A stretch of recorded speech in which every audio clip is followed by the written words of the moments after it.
Hyderabad BJP కార్యాలయంలో లక్ష్మణ్ మాట్లాడుతున్నారు. Live లో చూద్దాం. మనస్తత్వంతో ఉన్నటువంటి దేశభక్తి కలిసినటువంటి కార్యకర్త. నిన్న కేటీఆర్ గారు ముషిరాబాద్కు వచ్చి రాజకీయ సన్యాసం గురించి మాట్లాడుతున్న లక్ష్మణ్ రాజకీయ సన్యాసం తీసుకోవాల్సినట్టు. మేము ఎన్నికల్లో ఓటమి గెలుపుతో నిమిత్తం లేకుండా ఈరోజు మేము ప్రజల కోసం పనిచేసేవాళ్ళం. మీరు అధికారం ఉంటే ఇవాళ ఫామ్ హౌస్లో, అధికారం లేకపోతే మీరు అమెరికాలో.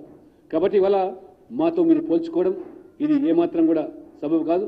పైపెచ్చి ఇవాళ ముఖ్యమంత్రి గారు నేను ఎన్డీఏ అధికారులకు వచ్చిన తర్వాత ఈ టీఆర్ఎస్ ప్రభుత్వం యొక్క అవినీతిని లేదా కుటుంబ పాలన నియంతృత్వాన్ని ప్రశ్నిస్తాం, ప్రభుత్వాన్ని మేము ఆ రకంగా ఎండగడతాం, ఈ ప్రభుత్వం భర్తం పడతామంటే ముఖ్యమంత్రి గారు వ్యక్తిగతంగా నన్ను వారు నీ సంగతి చూస్తాం, నీ భర్తం పడతాం ఎన్నికల తర్వాత అని బెదిరింపులకు పాల్పడుతుంది. వాళ్ళు మీ టాపిక్ చప్పులకు బెదిరేది లేదు.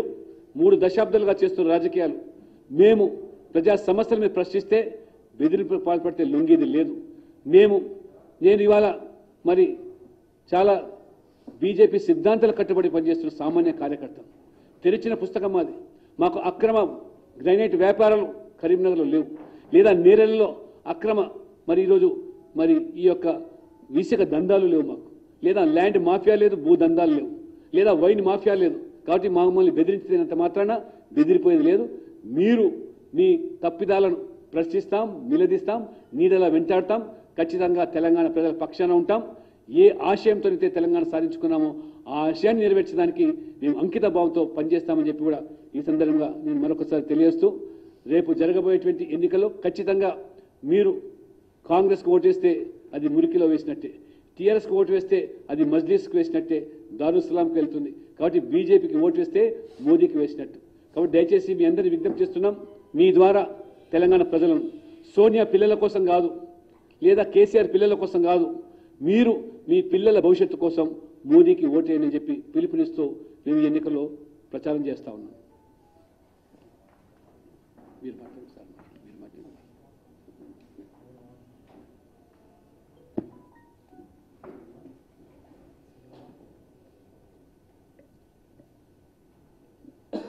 తెలుగు ఉగాది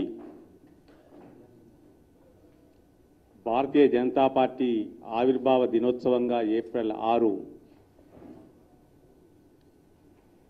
జీవితాంతం గుర్తుండిపోయే రీతిలో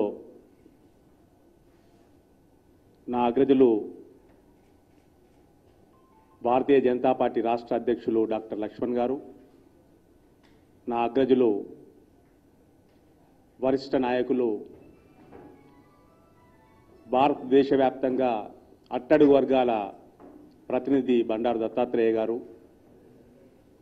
మిగతా మిత్రులు నా ప్రవేశాన్ని స్వాగతించి ఆశీర్వదించినందుకు ధన్యవాదాలు. 1951